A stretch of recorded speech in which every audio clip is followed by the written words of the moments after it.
여기 한 가족이 있다. 아빠와 엄마 그리고 아이. 배경은 놀이동산에 하늘은 더없이 맑고 사방에선 폭죽이 터진다. 어린아이들의 즐거운 웃음소리가 넘치고 곳곳에서는 사진을 찍으며 먹거리를 사는 사람들의 얼굴은 행복에 도취된 듯 더없이 밝았다. 하지만 이 가족의 구성원 중에선 그 누구도 웃고 있지 않았다. 그럼 갈까?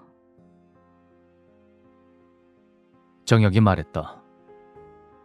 아이는 붙잡은 손을 따라 비척비척 머뭇거리는 걸음을 내딛는다.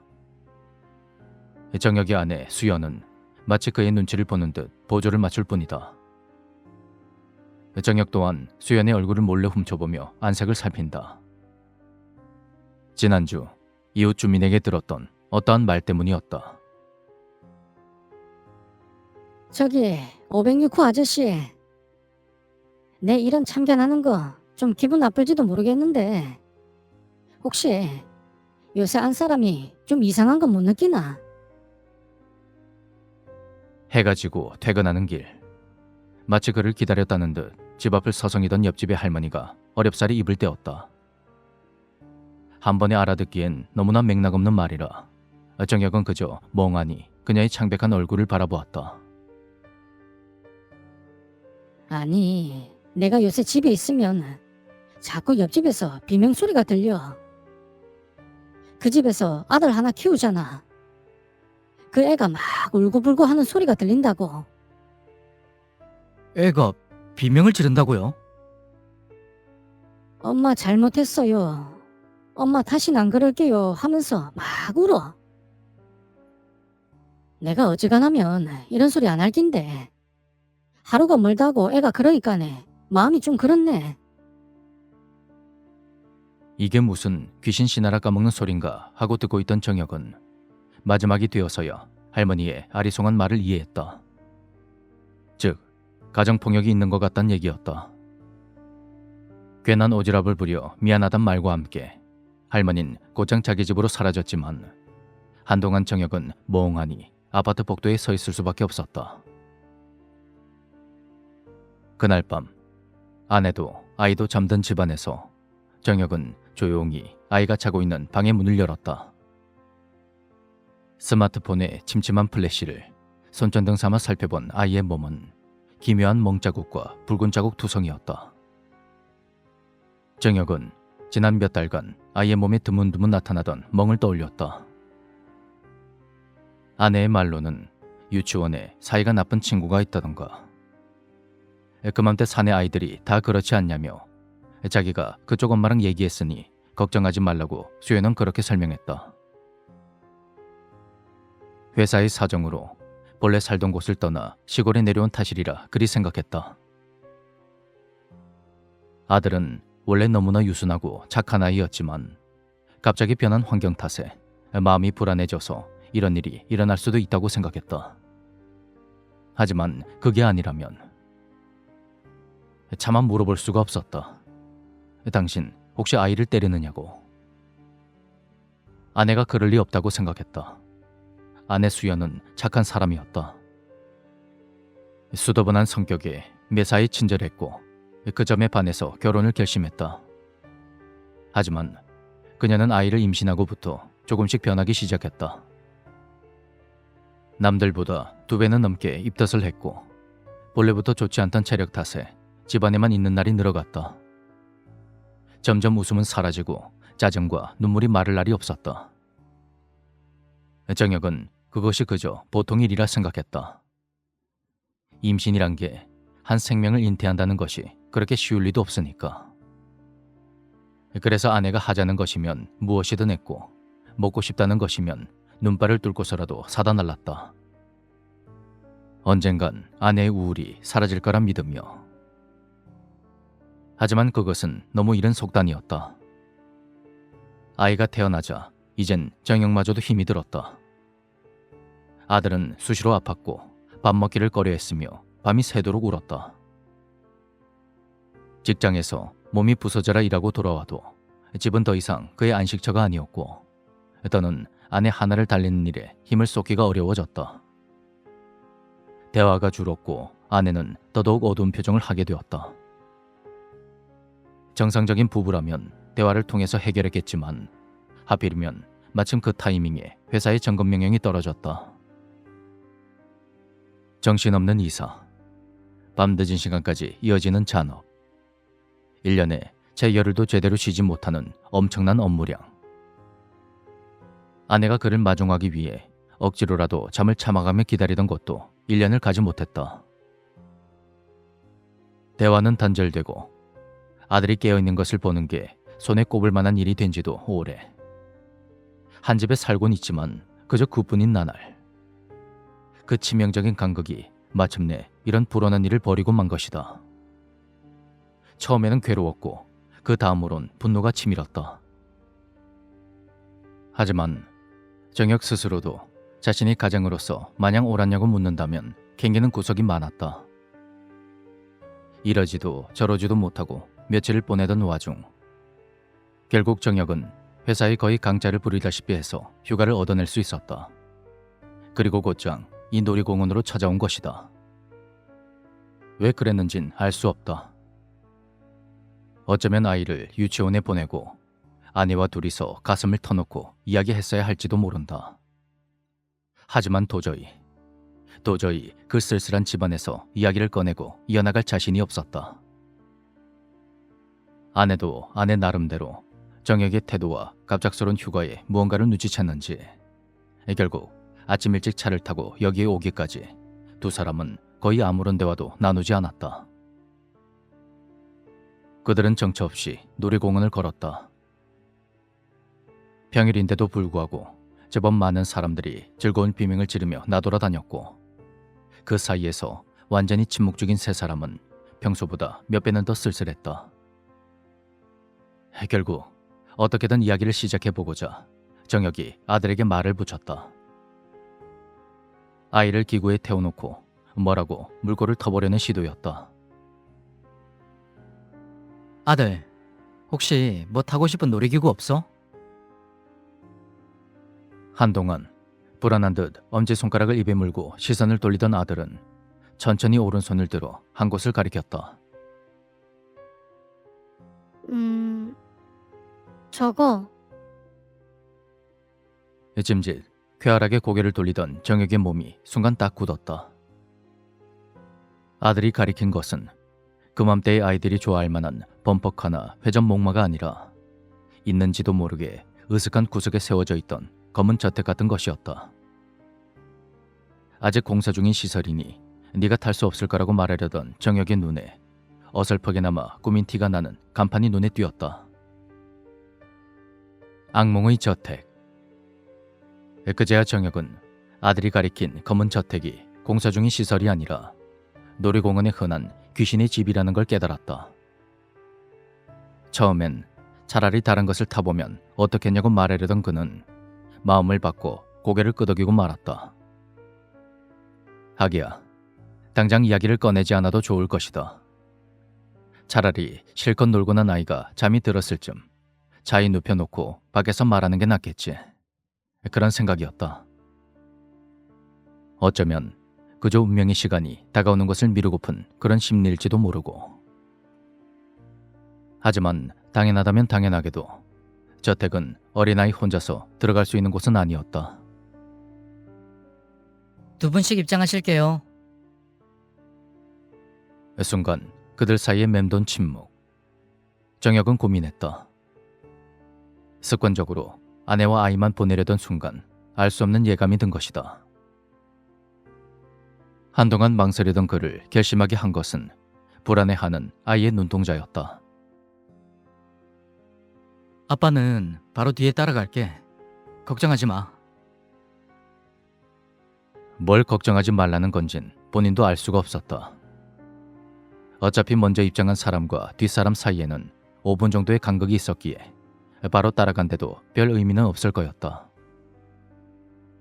자꾸만 뒤를 돌아보는 아이가 딱딱한 얼굴의 아내와 문을 지나간 후 한동안 기다리던 정혁이 천천히 저택으로 입장했다. 호러하우스 계통의 저택 실내는 상상 이상으로 어두침침했다. 생긴 것과는 달리 청결하게 관리되고 있는지 냄새는 산뜻했지만 사방에 널린 거미줄 같은 것들은 도저히 가까이 갈 마음이 들지 않았다. 요즘은 이런 게 유행인가? 심드렁하게 생각하고 있던 정혁은 어느샌가 함께 입장한 사람이 사라진 걸 눈치챘다. 아마도 넋을 놓고 걷다 보니 걸음 차이가 벌어진 모양이다. 면식이 있는 것도 아니라 딱히 찾을 마음도 없어서 정혁은 서둘러 내부를 지나가기로 마음먹었다. 그러나 저택 내부는 상상 이상으로 넓었다. 딱히 무섭다고 할 만한 것도 없이 그저 어두컴컴한 복도가 이리저리 꼬이고 비틀려져 한없이 걷고만 있을 뿐. 별 감상도 기대도 없이 들어온 정혁조차 명색의 놀이기구라는 게 이렇게 허술해도 되나 싶을 정도였다.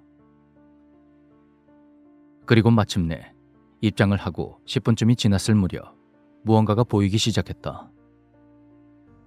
그것은 사방이 캄캄한 가운데 묘하게 빛을 내는 듯한 보라색 천막이었다. 어딘가의 서커스단에서 쓸 법한 뾰족한 텐트는 그를 환영하듯 밝은 빛이 켜진 입구를 열어둔 채였다. 정혁은 서둘러 지나갈 요량으로 뚜벅뚜벅 걸어가 천막에 들어섰다. 빈 조명이 쏟아지는 천막의 한가운데는 동그란 테이블과 묘하게 그럴듯한 수정구가 덩그러니 놓인 채였다. 이렇게 허술해서야 당장 놀이기구를 즐길 마음이 조금도 없는 정혁조차 슬슬 기가 막혔다. 더구나 이곳에 오기까지 거의 외길로 진행되었음에도 천막엔 들어온 것 위에 출구가 보이지 않았다. 아무래도 수정구를 어떻게든 하지 않으면 진행시켜주지 않을 모양이었다. 정혁은 한숨을 내쉬며 적당히 수정구를 건드려 보았다. 그 순간 어서 오세요, 고객님. 어디서 들리는 건지 알 수 없는 묘한 목소리가 들려왔다. 이제 와서 공포스러운 분위기를 내려는 건지 몰라도 제법 그럴듯하긴 했다. 정혁이 뭐라 답변하기도 전에 목소리는 곧장 다음 대사를 뱉었다. 여기까지 오시느라 정말 수고가 많으셨어요. 하지만 참 대단한 분이시네요. 저희 가게에 오시려면 어지간해선 힘드실 텐데 아마 없애버리고 싶을 만큼 미워하시는 분이 있나 보죠? 혹은 어떻게든 현실을 벗어나고 싶으시거나. 불쾌한 말이었다. 호러 어트랙션이라고 해도 애들까지 출입하는 놀이동산에서 나와도 좋을 말이 아니기도 했다. 혹시 자기보다 먼저 들어온 아내와 아이도 이런 말을 들었을까 싶은 정혁이 미간을 좁혔다. 지금 당신들 대체 무슨 소리 합니까? 흥분하지 마시고 들어보세요. 누구나 바꿔버리고 싶은 현실이라는 게 있잖아요. 우리는 그저 그런 분들께 영업을 하고 싶을 뿐이랍니다. 정확히는 거래를요. 말이 끊긴 것에 정혁이 화를 내기도 전에 테이블에 놓여있던 수정구슬이 묘한 빛을 내뿜었다. 한순간 어두침침하다 싶을 정도로 조명이 났던 텐트 내부가 선명하게 밝아졌다. 갑작스런 변화에 놀라 정혁이 한 걸음 물러섰다. 어때요? 거래하지 않으시겠어요? 무슨 거래를 말하는 겁니까? 말려들고 있다는 생각이 강하게 들면서도 정혁이 더듬더듬 대답했다. 그리고 목소린 한층 더 매력적인 목소리로 말을 걸어왔다. 세상사 참 우습지요. 사람들이 겪는 대부분의 심적 고통은 거의 다른 사람으로 인한 거거든요. 우리는 바로 그런 점을 도와드릴 수 있어요. 끔찍하게 미워하는 사람이 있으신가요? 바꿔드리죠. 누군가가 당신을 사랑하게 하고 싶나요? 그것도 바꿔드릴 수 있어요. 원한다면 당신 자신도 바꿔드릴 수 있지요. 지금의 모습이 지겹나요? 감당할 수 없는 수술이나 복잡한 절차를 건너뛰고 싶어요? 우리에게 아주 작은 대가만 베푼다면 얼마든지 새로운 모습으로 태어나게 해드리겠어요. 수정구에서 뿜어져 나오는 빛이 몇 번이나 정혁의 눈을 스치고 당혹감과 분노에 선명하게 떠졌던 그의 눈이 차츰 몽롱하게 풀어졌다. 그런 걸 대체 어떻게 한다는 말입니까? 아니, 그보다 대가가 뭔데요? 거의 속삭이는 것처럼 낮아진 그 목소리가 그의 질문에 대답했다. 목숨이죠. 다만 소중한 사람의 목숨 같은 건 아니에요. 당신이 바꾸고 싶은 사람의 목숨. 당신이 우리의 거래를 받아들인다면 우리는 그 사람의 목숨을 가져가고 새로운 사람으로 바꿔줄 거예요. 당신이 원하는 대로, 당신이 바라는 대로 조정된 사람으로요. 누구도 알 수 없을 거예요. 우리는 전문가거든요. 만약 당신 자신을 바꾸고 싶다면 그땐 얘기가 다르겠지만 수정구 속에서 펼쳐진 커다란 체스판 위에서 거대한 손이 나타나 보드 위에 있던 체스말 하나를 집었다. 그리고 그와 동시에 반대편에서 나타난 손이 그 전까지의 체스말보다 더 아름답고 정교하게 생공된 것을 원래 자리에 내려놓았다. 정혁은 직감적으로 저것이 목소리가 말하는 거래의 비유라는 걸 깨달았다. 지금까지 세상에 있던 사람을 드러내고 새로운, 그러나 사람들이 보기엔 똑같은 말을 내려놓는 것. 그렇다면 목소리의 말대로 누구도 알아채지 못하는 것도 당연할 것이다. 몽롱한 가운데 정혁의 머리에 떠오른 것은 한마디 말도 없이 내내 조용하던 아내의 얼굴이었다. 누구도 모르게 완전히 바꿔버릴 수만 있다면. 그는 침을 꿀꺽 삼켰다. 목소리의 말이 전부 진실이라면 정혁은 손해보는 게 없다. 목숨을 가져간다느니 하는 것도 그저 눈속임일 뿐이다. 아내가 사라지는 게 아니라 단지 아내의 마음이 조금 바뀔 뿐인 것이다. 그렇다면 어쩌면 이 거래라는 것을 해보는 것도 좋지 않을까? 정혁은 어느샌가 자신이 스스로도 모르는 사이 숨을 거칠게 내쉬고 있다는 걸 깨달았다. 자, 거래를 하시겠어요? 이 도장만 찍으면 돼요. 아주 쉽고 아무런 고통도 없답니다. 천막의 어두운 그림자 속에서 늙고 추한 팔이 나타났다. 제 손바닥이라도 뚫을 양 기나긴 손톱과 검붉은 피부, 힘줄이 도드라진 징그러운 팔은 어울리지 않게 작고 아기자기한 도장을 테이블 위에 내려놓고 그렇게 사라졌다. 당신의 손바닥 위에요. 한 번만 쿡 찍어주세요. 손바닥에 한 번만. 이제는 거의 헐떡이듯이 정혁이 장난스럽게까지 한 목소리의 말을 되뇌었다. 오른손이 저절로 뻗어나가고 자그마한 도장을 손에 들었다. 인주인지 뭔지 모를 붉은색 도료가 잔뜩 발린 도장은 글씨 같지도 않은 문양으로 요사스럽게 빛이 난다. 덜덜 떨리는 오른손이 활짝 펴진 왼손바닥으로 서서히 다가갔다. 아무도 모를 거야. 아무도. 수정구가 한층 더 요란하게 빛나고 정혁은 도장을 내려놓았다. 방금 전까지 들고 있던 도장이 수십 킬로그램은 됐던 것처럼 팔이 욱신욱신 저렸다. 전력 질주를 하고 온 사람처럼 숨을 거칠게 몰아쉬며 정혁이 또렷한 목소리로 말했다. 아니야. 거래는 안 하겠습니다. 아무리 생각해도 그런 방식으로는 아무것도 바뀌지 않을 거야. 정혁은 그것이 기만이라 생각했다. 목소린 목숨을 가져간다고 말했다. 그렇다면 그 대가로 내어놓는 새로운 아내가 단지 마음을 바꿨을 뿐인 동일 인물이라곤 생각하기 어려웠다. 무엇보다도 그들 사이의 문제는 그런 식으로 해결해선 안 된다고 생각했다. 정혁의 결정에 놀란 듯 한동안 말이 없던 목소린 잠시 후 단정한 목소리로 대답했다. 그렇습니까? 아쉽네요. 그럼 나가시는 문은 이쪽입니다. 부디 좋은 하루 되시길. 방금 전까지 마냥 닫혀있는 듯 보였던 천막의 한 면이 가위로 자르듯 스르륵 벌어졌다. 들어올 때와는 달리 정혁은 한결 홀가분하게 텐트를 나섰다. 나간다면 오늘 하루 아이와 충분히 놀아주고 집으로 가야겠다. 그리고 아내와 차분히 이야기하겠다고 그리 다짐했다. 텐트를 나오자 한결같이 외길이던 어두침침한 실내 대신 흔히 호러하우스라고 하면 연상할 법한 거미줄과 붉은 조명이 보였다. 여기저기 플라스틱으로 만든 듯한 해골 따위가 굴러다니는 길을 정혁은 담담하게 나아갔다. 그리고 출구를 열자 밝은 빛이 쏟아져 내렸다. 여보, 나오자마자 보이는 아내의 뒷모습에 정혁이 목소리를 높여 외쳤다. 아내가 긴 머리를 찰랑이며 뒤돌아보고 그를 향해 입꼬리를 말아올리며 웃어 보였다.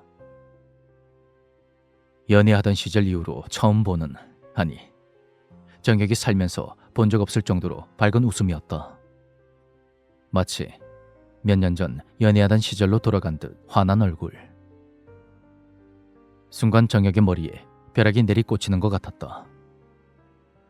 아내의 주변에는 다른 손님들이 대기줄을 타고 있을 뿐 아무도 보이지 않았던 것이다.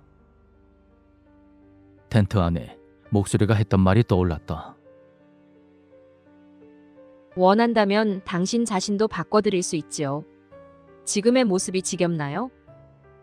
만약 당신 자신을 바꾸고 싶다면 그땐 얘기가 다르겠지만 목소리는 다른 사람뿐 아니라 자기 자신도 바꿔줄 수 있다고 말했다. 그리고 그 대가는 다른 사람을 바꾸는 것과는 다를 거라고도. 아무것도 모른다는 듯 환하게 웃는 낯설기까지 한 아내의 얼굴을 보자 정혁의 등에서 기분 나쁜 식은땀이 쭉 솟았다. 목소리가 말해주지 않았던 자신을 바꾸는 대가의 정확한 내용이 불길한 상상력을 자극했다.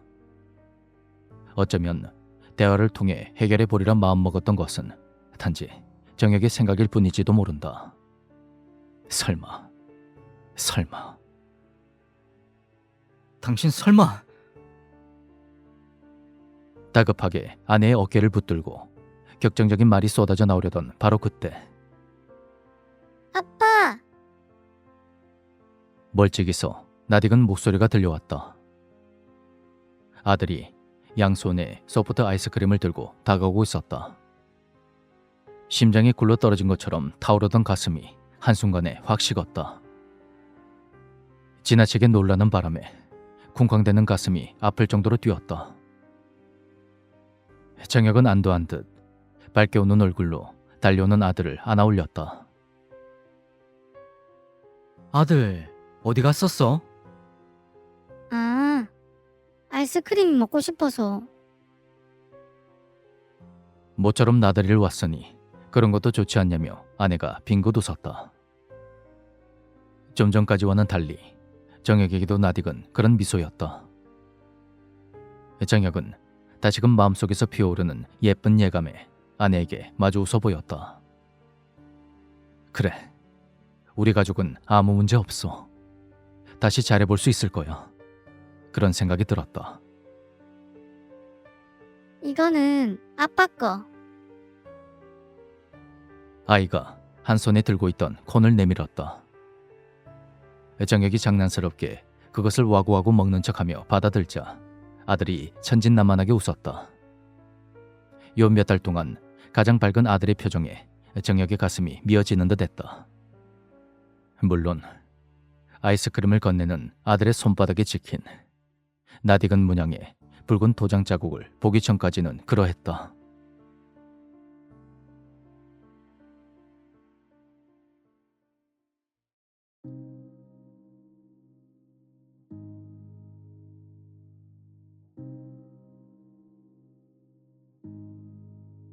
강혁아, 안녕? 혹시 날 기억할지 모르겠네. 얼굴만 봐서는 잘 모르겠지? 내가 그때에 비해서 살이 너무 많이 빠져서. 나야, 너랑 같은 반이었던 시온이. 궁금하네. 혹시 이름 들은 다음에라도 기억해내긴 했을까? 그래도 우리 3년 동안 같은 학교 다니고 그중에 2년은 같은 반이었잖아. 그리고 네가 가장 좋아하던 장난감이기도 했고. 행여나라도 이제 와서 그렇지 않다는 말은 하지 말아줘. 그건 염치의 문제잖아. 네가 내 팔을 부러뜨리고 계단에서 밀고 담배로 옷에 구멍을 냈던 그 모든 순간을 기억하고 있어. 철없던 시절의 치기라거나 친구들끼리 할 수도 있는 장난이라고 변명하고 있을까? 옆에서 아내분도 같이 보고 있니? 조심해요, 재수씨. 농담이야, 농담. 너도 이제 어른이 됐고 그 시절 같진 않겠지. 휴감이야. 나는 글쎄 어디서부터 말해야 할까? 아, 그래, 우리 사진 얘기부터 할까? 넌 그게 궁금할 테니까. 내가 이 동영상 CD와 함께 보낸 사진, 혹시 그 사진이 찍힌 장소가 어디인지 알아보겠어? 굉장히 중요한 장소들인데 네가 한눈에 알아볼지 모르겠네. 기억해내려고 굳이 애쓰진 마. 얘기하다 보면 너도 짐작이 갈 거야. 넌 정말 잘 살고 있더라. 좋은 학교를 나와서 아름다운 아내를 맞이하고 눈에 넣어도 아프지 않을 아이까지 얻었지. 게다가 그림으로 그린 듯이 멋진 교회에 마당 딸린 주택에서 살고 정말 부러웠어. 나야 뭐 네가 늘 말했듯이 구제불능인 머저리라 잘 못 살았어. 너처럼 대학 들어갔다고 차를 사주고 결혼 선물로 집을 마련해주는 그런 집안에서 태어나진 못했거든. 더구나 네가 박살냈던 발목은 지금도 완치받진 못해서 아직도 다리를 좀 절고 있고 말이야. 음악에 대한 꿈은 완전히 접었어. 혹시 네가 귀에다 쑤셔 넣었던 담배꽁초 기억나? 그 외에 네가 재떨이가 없으니까 대신 좀 해달라고 귀에다 구겨 넣었잖아. 불에 대이면 아플 거라고 친절하게 침도 뱉어주고 말이야. 그때 이후로 상처가 악화되어서 청력을 잃었거든. 하긴 그가 아니었어도 어차피 그 길로 가기엔 어려웠겠지만 너도 알잖니, 음악엔 돈이 많이 드는 거. 둘째의 클라리넷 연주 잘 들었어. 몇 달 전에 유치원 학예회 때 말이야. 정말 잘하더라. 재능이 있는 것 같아. 꼭 잘 이끌어줘. 아, 미안. 자꾸 이야기가 다른 곳으로 새네. 하고 싶은 말이 너무 많아서 그래. 말 더듬는 건 네가 따기 쳐가며 고쳐줬는데 머리 나쁜 건 아직도 그대로야.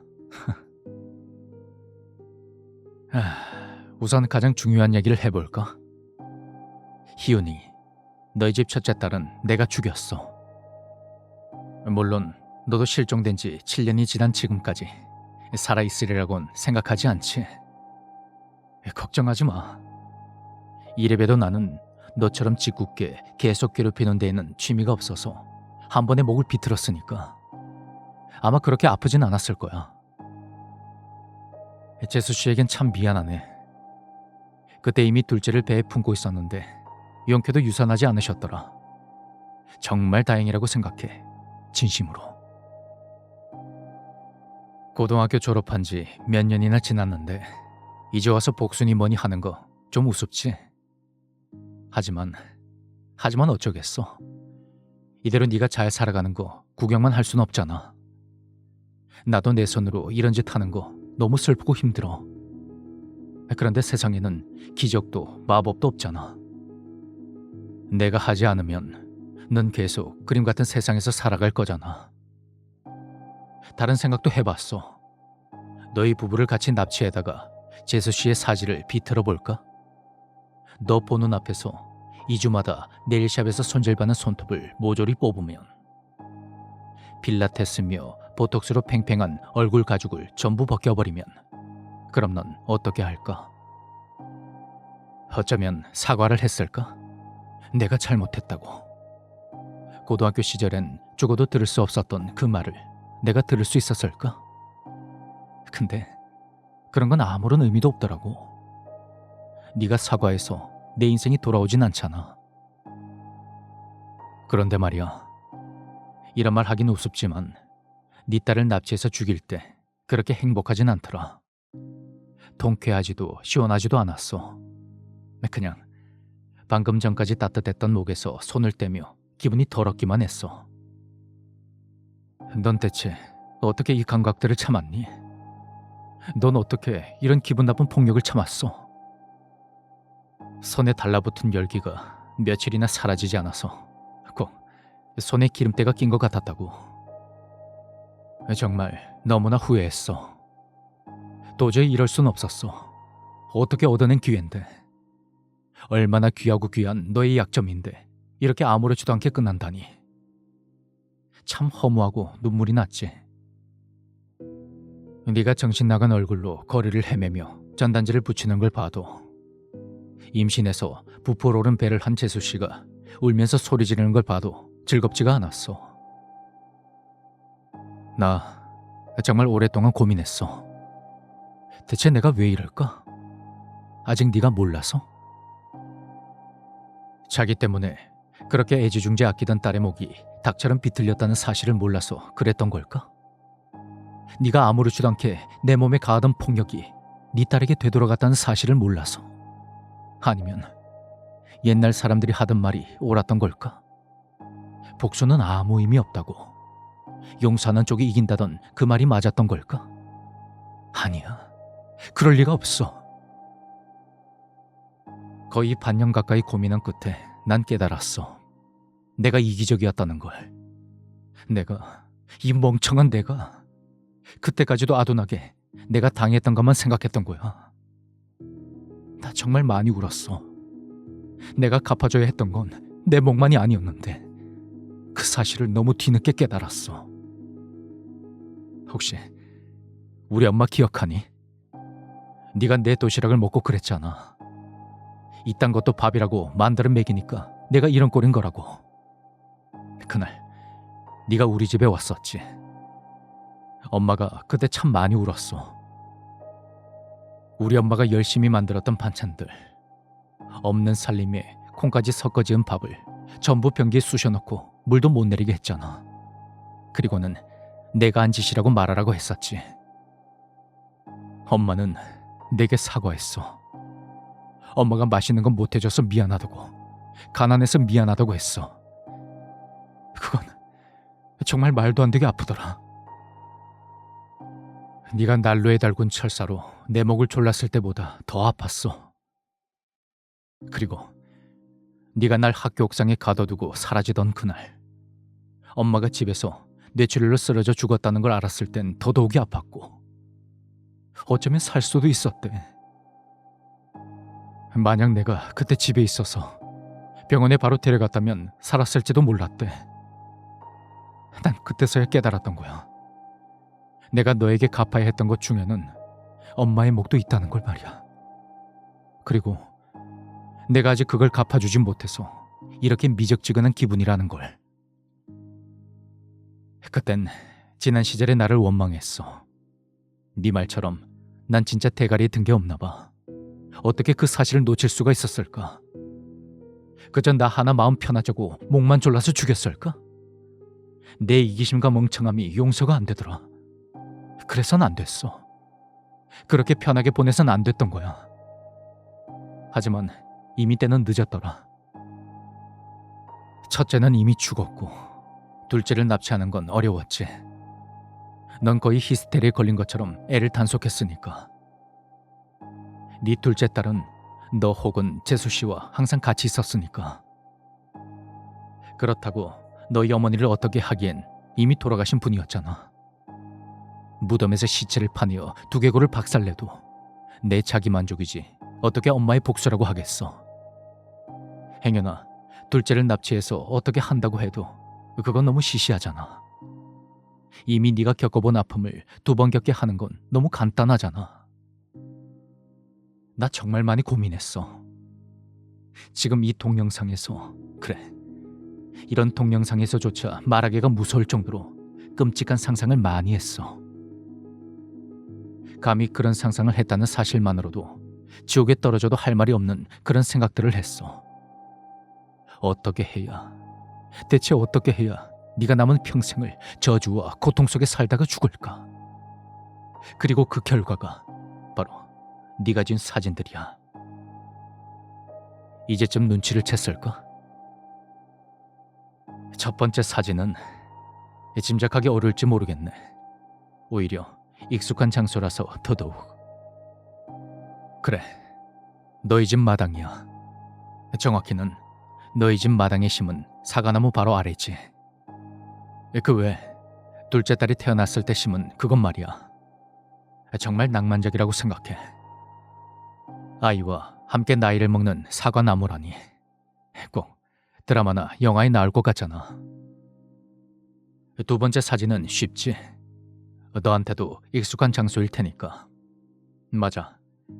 네가 항상 조깅하고 출근하고 아이를 유치원에 바래다주는 너희 집 근처에 있는 자연공원이야.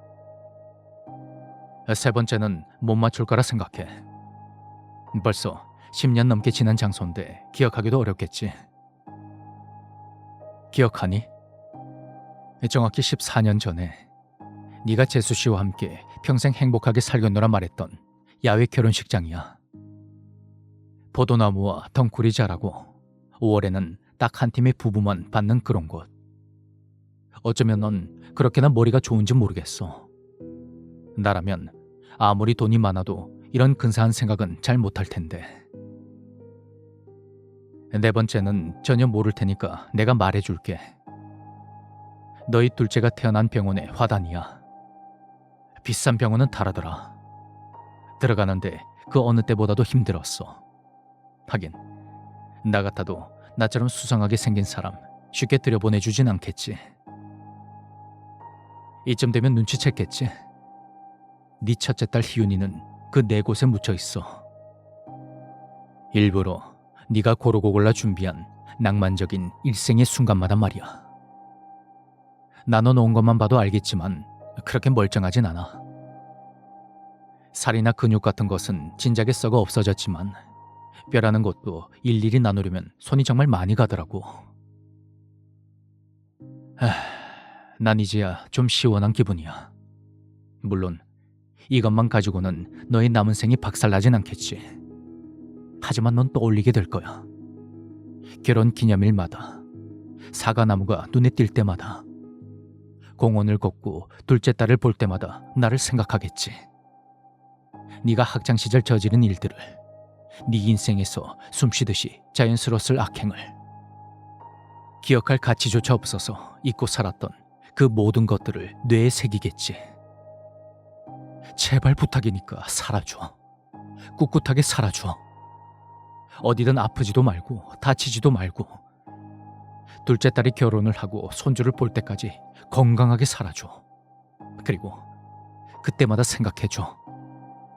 내가 너에게 선물한 이 4장의 사진을. 그때마다 속이 뒤집히게 화를 내고 울분을 참지 못해 창자가 끊어지도록 슬퍼해줘. 그럼 안녕. 내가 준비한 네 인생 내 컷이 부디 마음에 들길 빌어.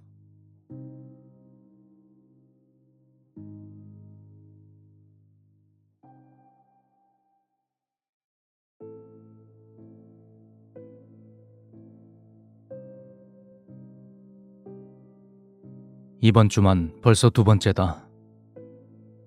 석형은 차마 분을 사귀지 못해 씩씩거리다가 거실에 나뒹굴고 있던 빈병들을 걷어찼다.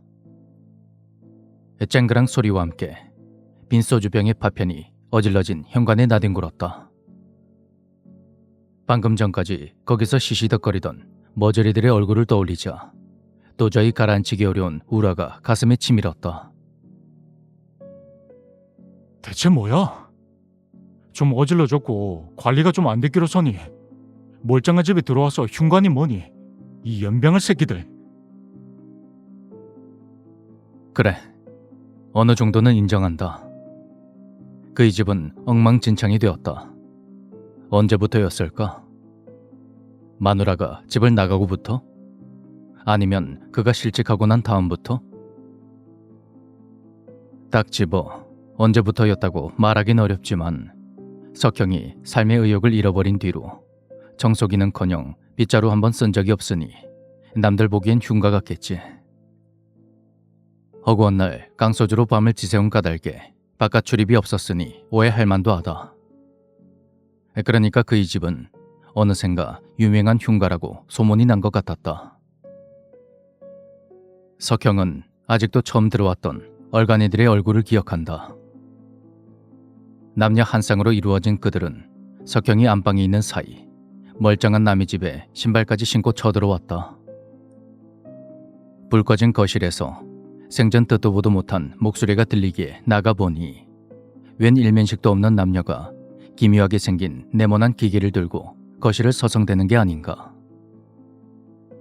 안방문이 열린 줄도 모르고 무슨 지뢰라도 차는 것 마냥 사방에 기계를 휘두르던 꼴이란 차마 말도 안 나올 지경이었다. 기가 막힌 석형이 쌍욕을 뱉으며 고함을 지르자 남녀는 비명을 지르며 도망을 쳤더랬다.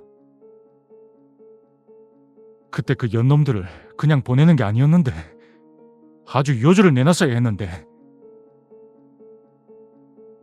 분명 소문의 근원지는 그들일 것이다. 쟤놈들이 정신을 못 차리고 헤매던 탓에 몰랐으면서 멀쩡히 잘 살고 있는 석형을 귀신으로 매도하고 입방정을 떨었을 것이다. 첫 커플이 사라지고 채 2달도 되지 않은 시간 동안 소문은 곡해되고 부풀려지고 와전되어 석형의 집은 흉가로 낙인 찍힌 것이다. 오죽하면 지난달과 이번 달을 통틀어서 7번이나 그따위 일을 당했을 정도니까. 석형이 관청에다 얘기라도 했다면 사정이 좀 달라졌을지도 모른다. 워낙 오지 시골인 까닭에 마을이라고 할 만한 것도 없으니 이런 봉변을 당하는 걸 테고, 관청에다 말해서 표지판이라도 박아뒀으면 이 지경까지는 안 왔을지도 모른다. 하지만 석형은 그럴 수가 없는 것이다.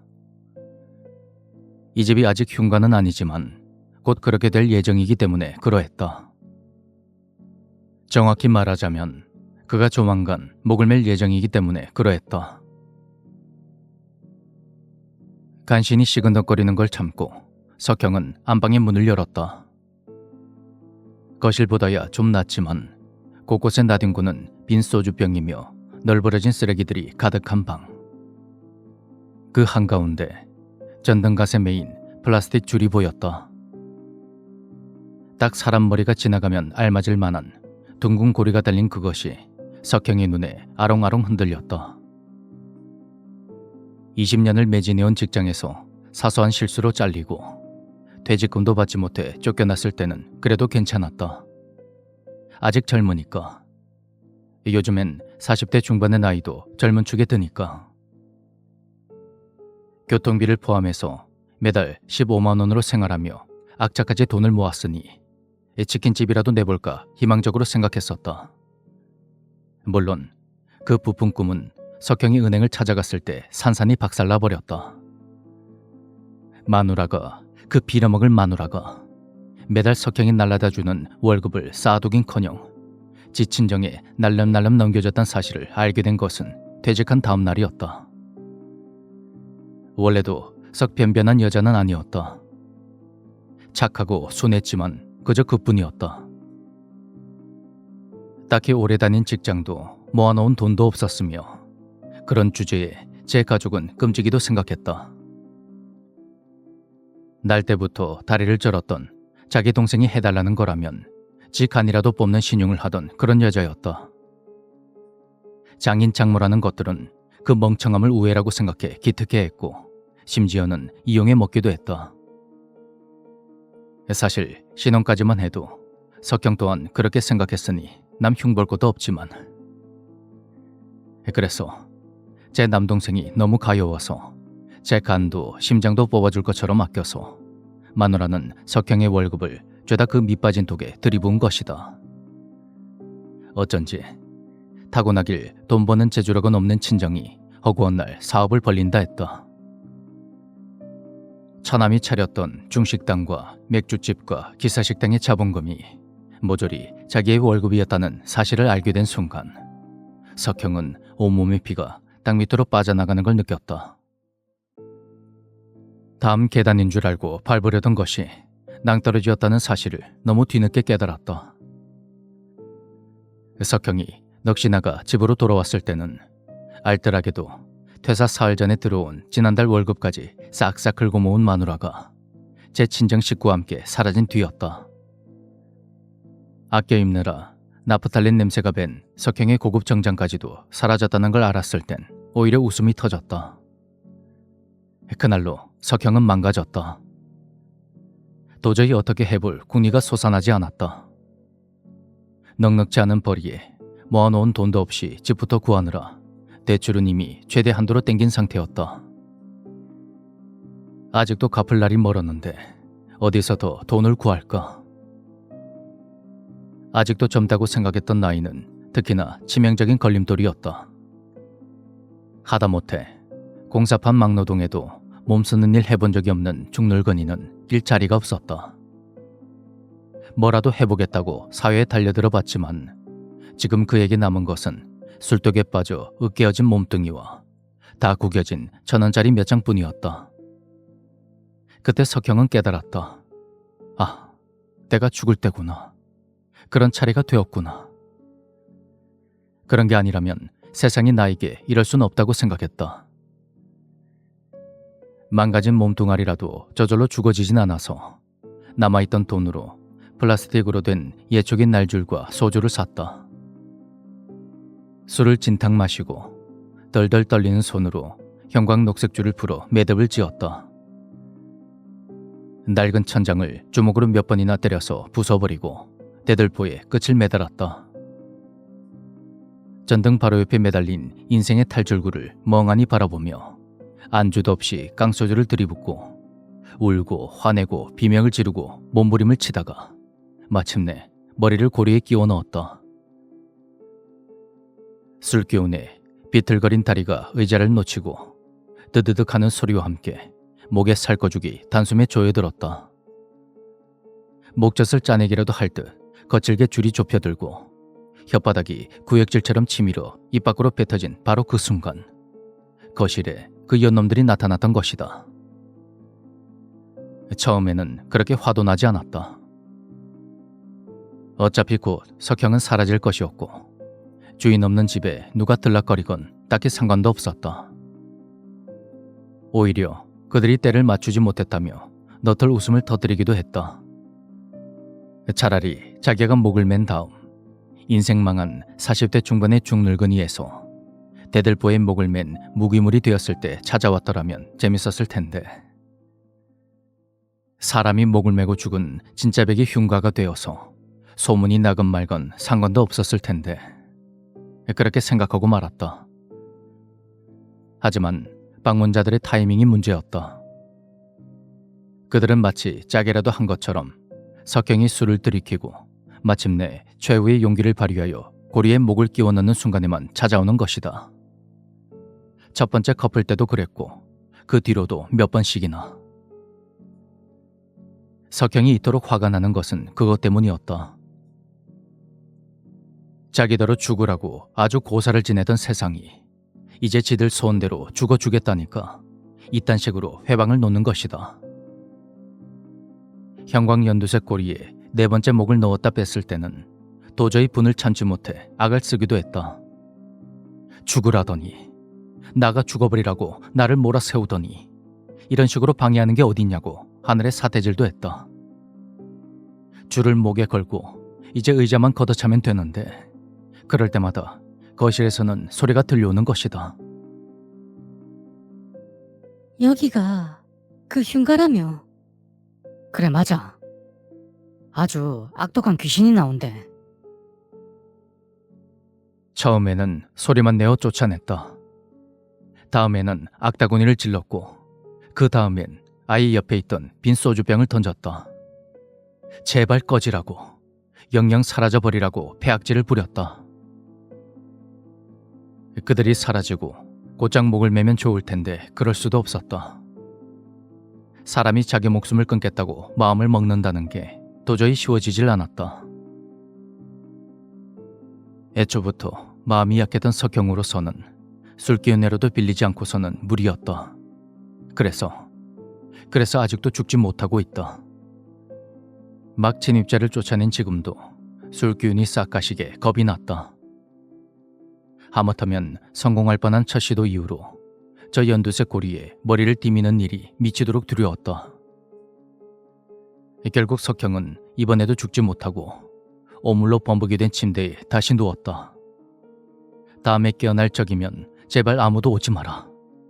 그렇게 생각하고는 까무로 눈꺼풀을 감았다. 야, 여기가 거기야? 선도에 선 남자가 긴장된 목소리로 말했다. 걸음걸이가 어찌나 조심스러운지 워커 비슷한 신발을 신었는데도 발소리가 거의 나지 않았다. 뒤따르고 있던 사내들도 긴장된 기색이 역력하여 침을 꿀꺽 삼켰다. 그 중에 안경을 쓰고 비교적 영리해 보이는 남자가 침착한 목소리로 말했다. 여기야.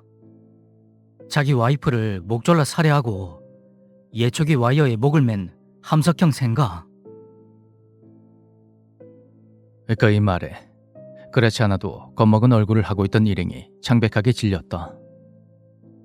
사실 이곳은 그들 같은 흉과 관련 동아리 사이에서 최근 유명해진 곳이었다.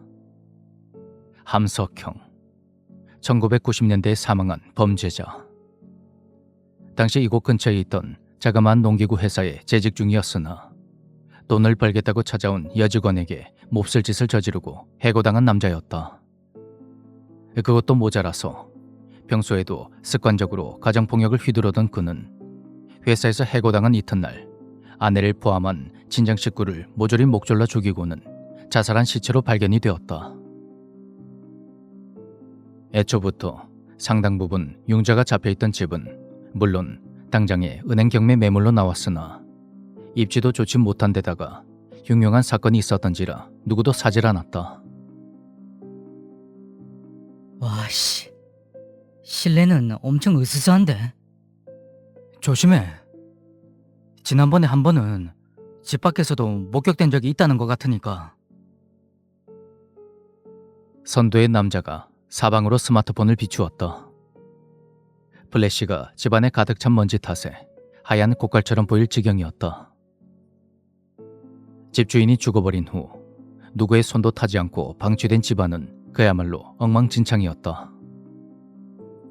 몇 번이나 곰팡이가 들고 시들어 검게 뜬 벽지, 사가서 먼지가 있는 옷장, 형체를 알아볼 수 없게 박살난 가구들과 원인 모를 얼룩이 잔뜩 든 바닥. 어째서 이렇게까지 흉흉한 곳이 최근에야 발견이 되었는지 모를 일이었다. 선도의 사내는 침을 꿀꺽 삼키며 동영상 녹화가 켜진 스마트폰으로 찬찬히 집안을 비추었다. 야, 녹화 다 됐어. 얼른 나가자. 나 좀 무서워. 기다려봐 좀. 유령이라도 찍어서 나가면 바로 100만 조회수 찍는다. 호들갑을 떠는 일행을 밀어내고 사내는 확인을 위해 핸드폰의 갤러리를 열었다. 행여나 녹화 품질이 좋다면 이것만으로도 꽤 유명세를 탈 수 있을지도 몰랐다. 침을 꿀꺽 삼키며 그새 녹화된 장면을 확인하려 동영상을 재생한 순간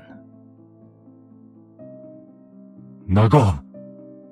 당장 나가. 썩 꺼져.